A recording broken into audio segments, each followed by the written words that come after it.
You're listening to Unmuted with Papamutes. Welcome to Papamutes, everybody. Today, my guest is Valerie Maksym. Valerie is the author of Maksymizing Life, Turn Self-Doubt into Self-Confidence, a mother of 4, grandmother of 2, a personal trainer, and a bodybuilding competitor. I'm thrilled to have her on. Valerie, welcome to Papamutes. Thank you. Thank you for having me. Now, you're in Texas. Is that where you were born? I was born in Michigan, and I've lived in Texas since I was 6 years old.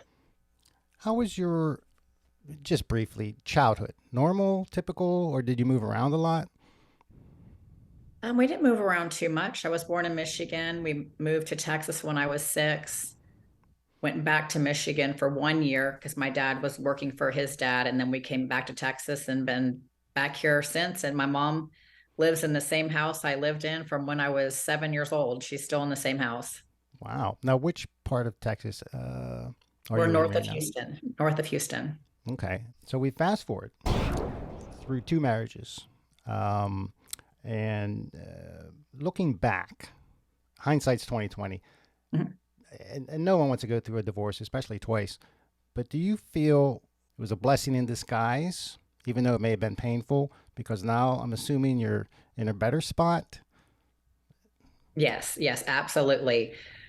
Yes, for sure. Looking back, been putting the pieces together as I've been on my healing journey these last 8 years, and I can definitely see it is for the better. Yes. What led you to wanting to write a book? Have you written a book before?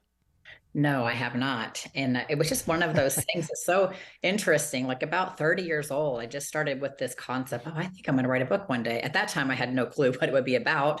I don't even know why I had those thoughts. I was just like, I think I'm going to write a book one day.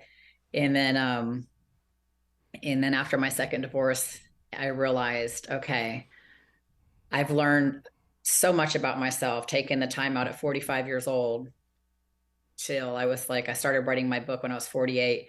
Like, I need to write this. I need to write it out, like how it happened, how I healed, things that I learned, because it could help somebody else. You know, I wish I would have had somebody at that time kind of going through the things like, okay, that's what you went through, and there is hope. And at this age, I can still figure out who I am and my purpose and in all the things that I didn't know.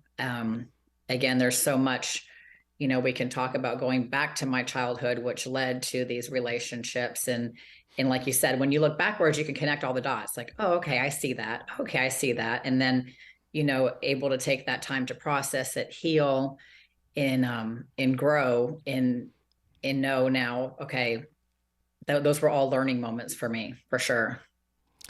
Now, if you haven't written a book before, did you get help? I mean, you could write down stuff, but it may not be in a professional book manner. So how did you write a book not having a background?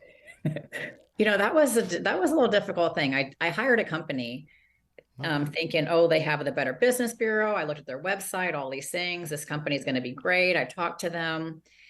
And, you know, the little naive me didn't realize that anybody can have a website and anybody can say they're A+ on the Better Business Bureau. Looking back, I did not know all those things. And I gave them about $8,000 and they were a fraud. And so. But what was what were they pushing? Like, we can write you give us your idea. Writers. They're a ghostwriter. They can help you. So you have the concept, the idea. So I would write things and then send it in, and then they would edit it. But they were in another country. When they would edit it back to me, it was like a 4th grader wrote it in a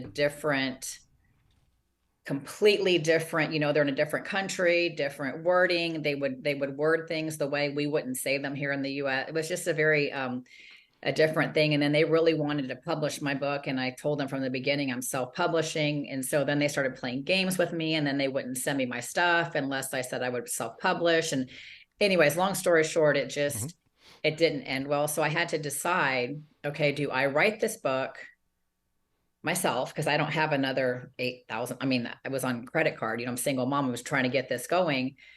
Or I'm just going to have to finish it myself. And so writing my book, I wrote my book the way I would speak, the way I would talk, so in my book, I just, it's how I talk. It's how I would share. So when I did the Audible and I read it, you know, that's how I talk. So I just went through and I just wrote it how how I would say it. And then I bought some software to help me with the editing. And then I had to do all the margins. And, that was tricky trying to get all the margins right. And there was Sure. like two things I couldn't finish. So I did have somebody at the end help me get the page numbers right and where we could upload to Amazon. So I did find somebody. I learned my lesson and I asked around and I found Right. someone who knew what they were doing. And he's been great to help me to upload it and do the right formatting on it. Yeah, I mean, well, writing a book is not. I mean, it's a job. Yes. It's a lot of work. It's like a movie or whatever. Right. You got to put the effort in. Now, how from the time you started until it was actually on the shelf, how long? What are we talking? A year, 2 years? It was let me think about this. It was Yeah, almost take your two time. years. 2 years. So the book itself, Maximizing Life, and for people, it's not spelled the way you think it would be spelled. It is Maksymizing, a play on your last name, of course, Maximizing Life. I mean, what's it about? Who should read it? What's going on? Okay. So I wrote my book to anybody who comes to a point in life, and it's male or female, because I have just as many male as female read. And interestingly enough, I actually have several young people who have read it who like young 20s, Hmm. late teens, and they loved it. So I think it can speak to anybody who is trying to figure out themselves, figure out, kind of like where they're at. Maybe they're broken, maybe they've been through some things that are disappointing. They could be early on in life and they're just getting started and they've already had some trauma or disappointments, or you could be all the way to your, like I was almost 50 and never addressing things. So the book is for anybody that wants to take their life to the next level, and maybe they feel stuck somewhere, maybe whether relationship, finances, just any part of their life, they just feel like they're stuck. Hmm. Like I've been living here for 10 years, 15 years, nothing better happens for me, nothing. I keep trying to do the same things, but I'm just stuck. And so when I wrote my book, the first four chapters, I give topics, and those are the four topics that took me from living a life of self doubt, living a life of basically surviving, to how I got to living and finding my self confidence in thriving in life. And so those are the first four chapters that I talk about. Things as simple as I had a vision when I was driving out of my neighborhood one day and I had to stop to actually speak it into my phone so I wouldn't forget it. And it basically said to me, Valerie, you've been in charge your entire life as to when you can take off and soar and have the things that you want to have. You have just chosen to hang on to your baggage, to hang on to disappointments, to hang on to your hurts, to hang on to things that you didn't have closure on. You just hanging on to all the things that hurt you. And it correlated me to having an airplane. So my baggage on my airplane was so heavy that my plane couldn't take off, that I physically could not take off. And I really related to that because I would live my days and you could just feel the heaviness in my heart. You just, breathe heavy, you talk heavy, you're just heavy, right? Because you're carrying so much stuff around. Now, do And you when think I that began, was depression? Were you depressed, or was it just anxiety? I think it might have been a little bit of both. Just, Okay. just, just not knowing where to turn, how to fix this. How do you get past this? How do you find happiness? How do you, so I little by little began to just heal and forgive myself and let my baggage go. And then it said, now you're going to be able to soar to places you never thought possible because you've released and you've let go of the things that you don't have control over. We don't have Hmm. control over things, but I So, had to forgive for me, not for the other person necessarily, but I had to forgive because when I did, it was like just this weight left me. how do you get, like, come on, you got to get with it. So that's why in writing the book, the first four chapters are just literally topics to get people to start thinking, because Okay. people that I talk to, their journey is not going to be my journey. So something for as simple as forgiveness or self-forgiveness is going to look differently to somebody else than it might for me. They might have a different aha moment of how they were able to get to that point, but it gets them thinking about it. And then once I was able to do that, I'm okay, now what? Like you said, okay, now what? I forgave, what's next? And then I kept hearing this thing with my life coach that you need to find self-love. You need to focus on self-love. And I heard that for like 4 years, and I was a little put off by it because I'm like, self-love, such a cliche, such a, we hear that so weird, like that's selfish. I mean, I just was so tuned out with it because I'm like, I love so big. I don't know that anybody loves bigger than I love. I have a huge heart, and that's just something that comes easy. So I was like, well, I have self-love. It just might be a little different. But what I didn't understand when I really, really decided, and this is chapter 2, to figure out what this self-love thing means, that when I did find self-love and I did learn how to, take care of myself and learn, that I mattered, that my voice mattered, that it matters to me if I don't want to do something, I can say no. I don't have to please every single person in my life because that's impossible. Like I was trying to please this person, please that person, please my kids, please my ex, please, please, please. And at the end of the day, I'm disappointing everybody because I'm not doing it right, A you people know, pleaser. Yeah. in their eyes. And so I have realized, okay, I need to find that self-love. And so I kind of talk in chapter 2 what self-love is, what self-love is not, and how when I did find self-love, I noticed that I began to have boundaries, and I began to be able to have, stand up a little taller and my shoulders back a little more. And I had a little more like say in the things that went on around me, where before I would just take the crumbs, like when I was dating or whatever, just whatever they wanted to give me, I would take because I was just so happy to get something. Hmm. That now I viewed myself differently. In learning self-love, I also learned and realized, which I didn't know this, and many people may know this, but I did not realize this, that every relationship we have is an extension of the relationship we first have with ourselves. Hmm. So people don't think about that. So the relationship you have with yourself, if you don't have true self-love and you don't have, you know, the knowing of yourself, then you're trying to put that onto somebody else to give that to you. And sometimes that's a really hard thing to ask somebody to do when you can't even find your value and your love. And people treat us the way we allow them to. So if we're not caring for ourselves and we're not treating ourselves correctly and we're not doing those things, then we're expecting somebody else to. It gets real messy. And so I realized, your relationship, so that's important. It's not selfish. It's important to have a solid foundation of who you are.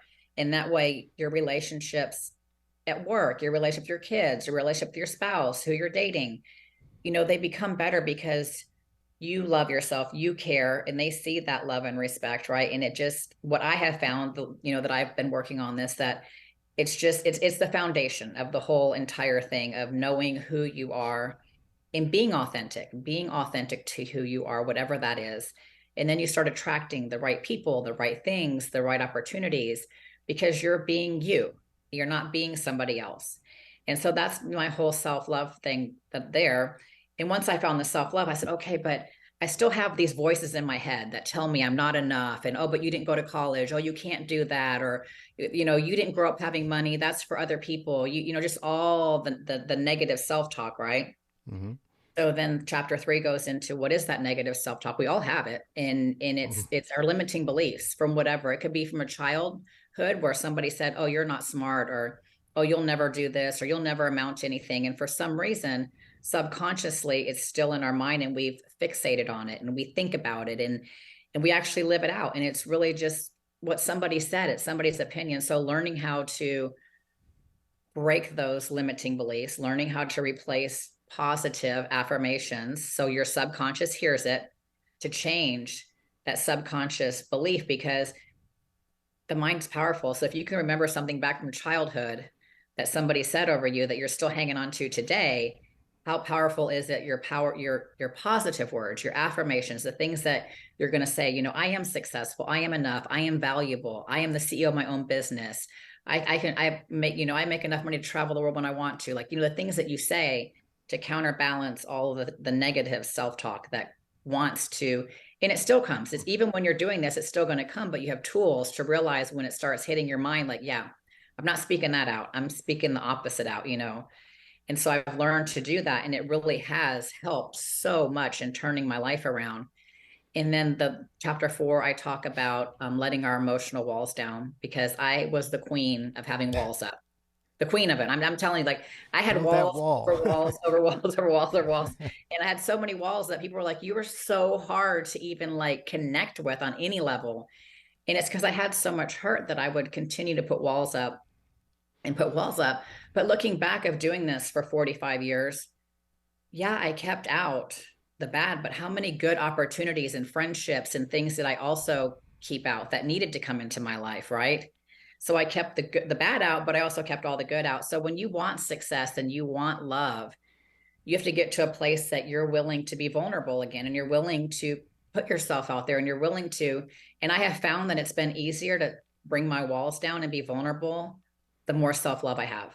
It's like it kind of plays on each other. So the more self-love I keep developing, the more I'm okay letting those walls down, because if things don't turn out exactly like I anticipated, it doesn't just like knock me off. It just doesn't just like wipe me out, because I have enough self-love to know, okay, that was on them, or that's their projection of it, but I'm okay. And so those are just the four little basic nuggets of how I started on this journey to really allowing that authentic child who was like 10 years old come back out and just be, just Mhm. be who I was created to be, not who people tell me to be. And I think it's a process and a journey. I feel like I'm continually daily learning things about myself, but it's also just having the awareness and wanting to maximize your life. And when I mean that, is just continue to grow level to level. And there's periods of times that you will have a timeout and you get to be in your comfort zone, because you're like, okay, I've done so much, I'm tired, I'm exhausted, I'm going to get to stay here for a little while, I'm going to get to enjoy my comfort zone because I've been working so hard on myself. And then you can't stay there too long, because then you'll realize, okay, it's time to grow again, it's time to go to the next level, it's time to invest in myself, it's time to, what are my next goals, what are the next things I want to accomplish. And so not getting stuck, but giving yourself some love and grace, knowing, okay, you don't always have to live outside your comfort zone 24/7, but there is a place to get out of your comfort zone, because that's where change happens. That's where, like they say, the magic happens. That's where you're doing things that you're maybe not comfortable with, but those are the things that I have found that really are the game changers in our life. So this is not an overnight transformation. This could take some time. Not it, not it not you, but just people in general. I guess the more yeah. motivated, the stronger the person, the less time. But it's a continuous thing. Right. Absolutely. We're not given a manual, and we're always changing. We're always evolving. We're always changing. There's new things that come in our life, new ideas, we're not just stagnant. You don't grow like that. You don't just, it's change. And so being willing to be okay with when it's time to change and transition and go to the next level, and kind of having that mindset of not just staying stuck somewhere for the next 30, 40, 50 years. Like, unless you want to. And Hmm. some people just enjoy having a good life, and there's nothing wrong with that. But Right. when you're wanting an extraordinary life, it's going to take doing these extra things, and not just being comfortable with whatever's just the normal, just whatever you feel like is your little comfort zone. Step out of that comfort zone. Exactly. Now, Yeah. what led you to bodybuilding? I mean, this is part of the process Right. for Mhm. you, but Yes. not everyone's going to jump in as heavy duty as you. But what made you want to work out to the level that you're at? Obviously. Right. So on my journey, so 8 years ago when I divorced, I was super broken. I didn't even literally know who I was on any level. And I did find a life coach. I didn't even know what a life coach was. She just happened to cross my path at a party. And anyways, she began to ask me what my hobbies were. And I was at a point that I was like, hobbies? Like, what do you mean hobbies? I don't know, have any clue what you're talking about. And so she's like your outlet, like what makes you happy? Some people golf, some people play tennis, some people, there's just all, some people like to quilt, some people, it's just your thing. Right. And I was a gymnast back in the day, and I really have always enjoyed the gym and working out and doing those things. And so a friend of mine was going to do a bodybuilding competition, and long story short, she backed out and I did it. In Hmm. doing that, like when I went to my first show, it was very, very stressful. I just come off a divorce. I was having panic attacks every day. To drive myself 3 hours to a competition by myself, did not have the financial means to have a coach there. Was like, okay, I was really out of my comfort zone on many, many levels. Like getting on a stage in a two-piece swimsuit, like 500 people.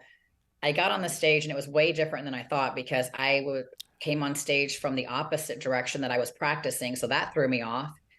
And I get out there and I'm like shaking. I don't have a coach there. I'm turning the wrong way. I could tell people are laughing because it's not laughing like they're laughing at me, but kind of like, you know, What's like going when you know, on? you're doing it wrong. And Right. and and and I was just fear. I mean, the fear just overtook me. And I'm like, what are you doing, Valerie? Like, you need to get off this stage. Nobody knows you're here. Go back to your hotel room, go home and never do this again. But I had two more times to go back on stage. And so when I got off, the lady just ripped me back around. So I was in three different categories. There's different age categories in that. So Okay. it's like, oh my goodness, okay, I have to do this again. So second time was a little bit better. I wasn't so shaky. And this is what I'm talking about, perseverance in life. So the first time something may not go your way doesn't necessarily mean it's a bad thing. Sometimes you have to let the ego down and the pride down, be like, okay, I'm going to do this again. That's how you build self-confidence, right? It's not fun, but you're building it. And so the third time around I get on, I'm like, okay, I wasn't shaking.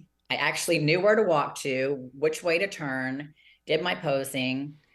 And then we came back to the night shows. And of course, the first two times I went out, I got last place, whatever that was, like 11th place, 12th place, how many girls there were. Mm-hmm. But the third time out, when I went back, I got first place. And for me, I think Wow. if I did not get that first place, I would have probably just quit that sport, said that was not for me.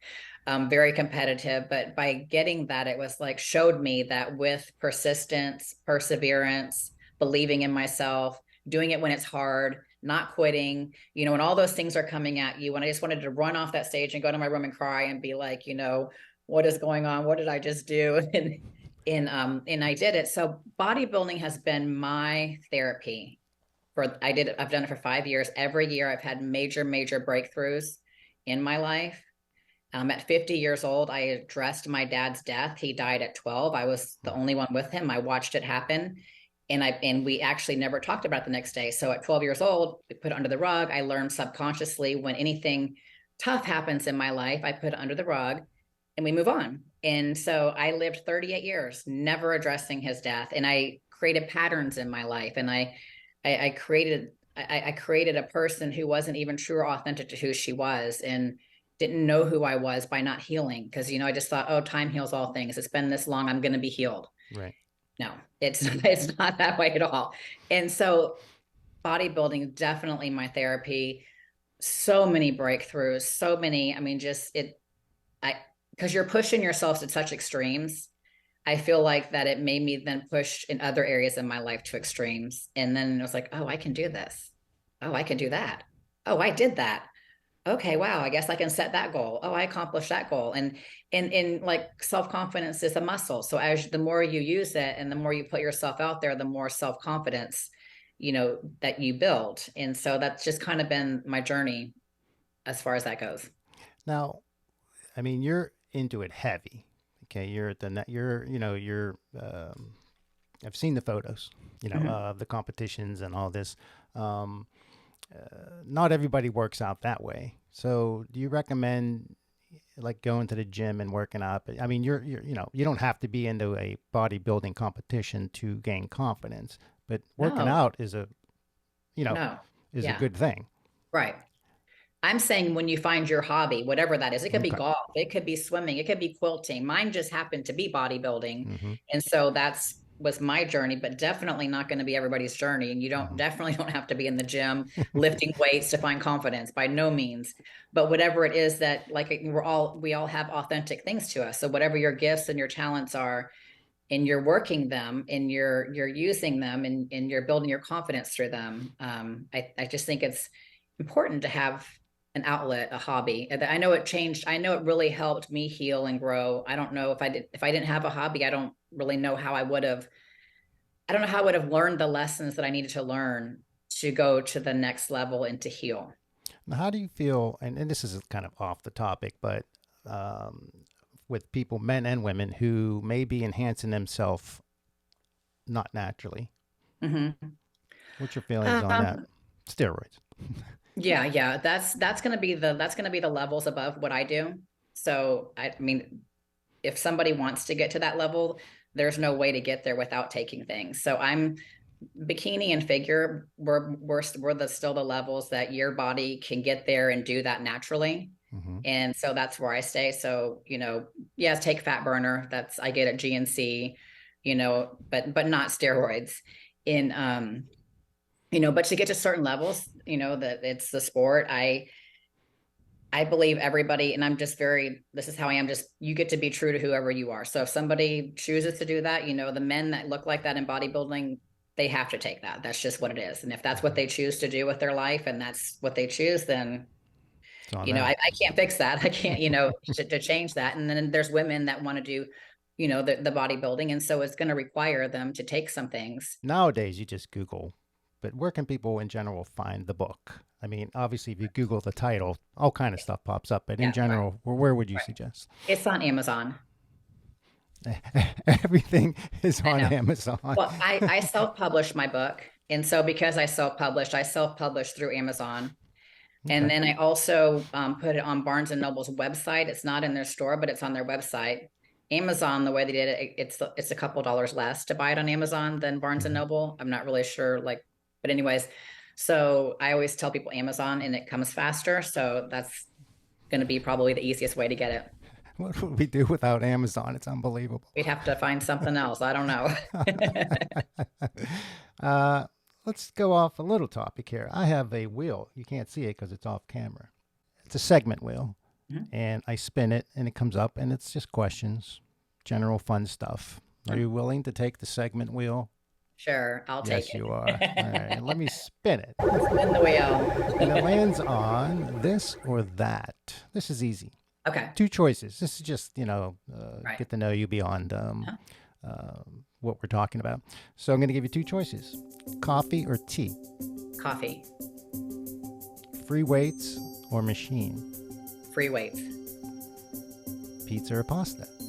Pizza. Ooh. All right. I thought you'd go for pasta. I don't know why. No idea. I just, for some reason. Dine in or home or dine out. Oh, that's Depends who's paying, I guess. to me, that's an equal, but I'll say dining out. Yeah, I agree. Beach or mountains? Oh, beach. Okay. City or country? Oh. A city. All right. High heels or flats? High heels. Always? Movies or TV? Movies. All right. Sunrise or sunset? Sunrise. Credit card or cash? Cash. Cash. Get that cash. Shower or bath? A bath. Last one. Phone calls or text messaging? Phone calls. All right. So what's the rest of 2023 have in store for you? I have a life coaching program I'm finalizing right now to get it copyrighted called Who Am I? It's a 6-week program, and I have a second book coming out called Unleash Your Inner Superhero. Oh, great, great. Now, when may that come out? I'm hoping Approximately. I'm hoping to have the book out August or September is my goal, maybe sooner. I have found for women, especially, I have women. I did a book signing at Barnes and Noble last weekend, and I can't tell you the women I talked to that are around 50-ish, that when I told them I have a program, like they even got tears in their eyes. They're like, I'm at a place, my kids are graduated high school. I don't know who I am. My husband travels and works all the time. I don't know how to find out who I am. My kids are gone. I feel like I don't know what, so it's a program for 6 weeks. We just go through just even what it means to have self-love and self-care, and just what it means to like your personality types, your love language, things that you like we just really go through things that people don't really think about to find their passion. What is your passion? Your passion, to me, your purpose, that's connected to your happiness. And so we Okay. just work through things like that when you can find that. And and I've helped some people that they didn't realize, just volunteering at a local charity that they like, that they just even think about. And then you go through this program, and then they're like, oh, I'm volunteering here, I'm doing this, and then this is my passion, and I'm so excited, but just helping them guide, because they just get so stuck that they can't see 2 feet in front of them. They don't see that until you help dig it out of, dig it up, and like, okay, we're going to talk about these things and help you figure out your, what it is that's your gifts and talents are inside of you. Well, look, it's been great. I really appreciate it. Appreciate you coming on, and we'll talk soon. Okay, thank you. Thank you. Have a good one. Yeah. There you have it, Valerie Maksym. Maksymizing Life turns self-doubt into self-confidence. Her book is available through Amazon. Check it out. Sounds like a great read if you're in a situation where you want to get involved with turning your life around. Until next time, take care.